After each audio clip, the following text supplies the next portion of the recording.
जय मां अम्बे। ज्योतिष फलादेश में आपका स्वागत है। और जन्म कुंडली के तृतीय भाव के साथ मैं हूं त्रिलोकीनाथ मिश्र।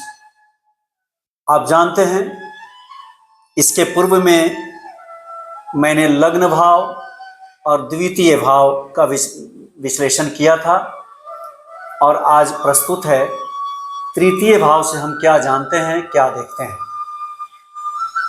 कुंडली का जो तृतीय भाव होता है, उसका वही स्थान है जो मनुष्य के शरीर में आत्मा का स्थान है। इसलिए इसकी विवेचना और गहराई से विवेचना अति आवश्यक है।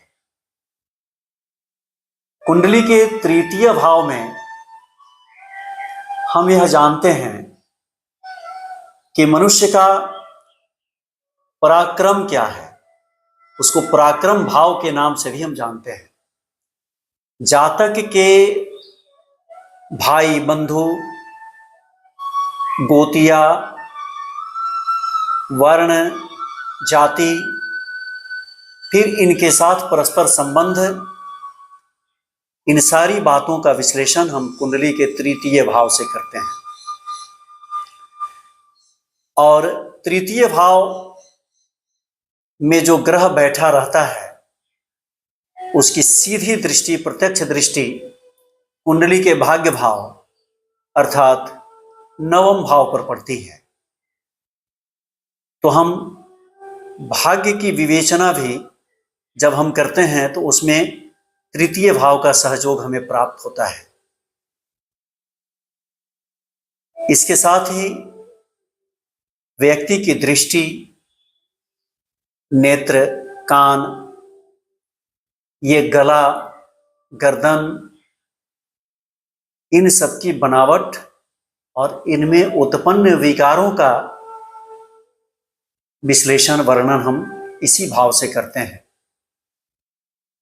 व्यक्ति की दशा अनुसार भाग्योन्नति कैसे होगी, किस समय होगी, इसकी विवेचना भी हम तृतीय भाव से ही करते हैं। कुंडली के तृतीय भाव की जब विवेचना करनी हो तो उस भाव में बैठी राशि, फिर उसके स्वामी और लग्नेश से उनका संबंध कैसा है, उनकी ग्रह मैत्री कैसी है, मित्र हैं, अति मित्र हैं, शत्रु हैं या फिर सम हैं, इसके आधार पर हम कुंडली का फलादेश करते हैं। इसके साथ ही हम शारीरिक बनावट, शरीर की अस्थियां, हड्डी, दास दासियां और लोगों के साथ मैत्री संबंध, मित्रवत संबंध,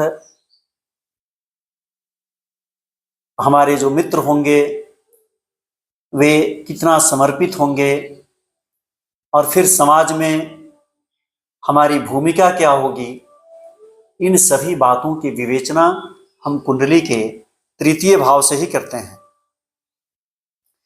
इस भाव को, तृतीय भाव को देखने समझने के लिए हमें देखना है कि उस भाव में किस राशि में कौन सा ग्रह बैठा है, फिर उस ग्रह की दृष्टि कहाँ कहाँ पड़ रही है, या फिर अन्य भाव में बैठे ग्रहों की दृष्टि तृतीय भाव पर कितनी डिग्री, कितने अंश पर पड़ रही है, उसके बाद हम फलादेश निर्धारित करते हैं और उसकी विवेचना करते हैं। तृतीय भाव व्यक्ति के व्यक्तित्व के सम्यक विकास का वर्णन करता है। उसके पराक्रम से लेकर के लोगों के साथ परस्पर संबंध, प्रसिद्धि, इन सभी बातों की विवेचना हम कुंडली के तृतीय भाव से ही करते हैं। आज बस इतना ही। पुनः मिलते हैं अगले वीडियो में नए विषयगत विचारों के साथ। वंदे मातरम।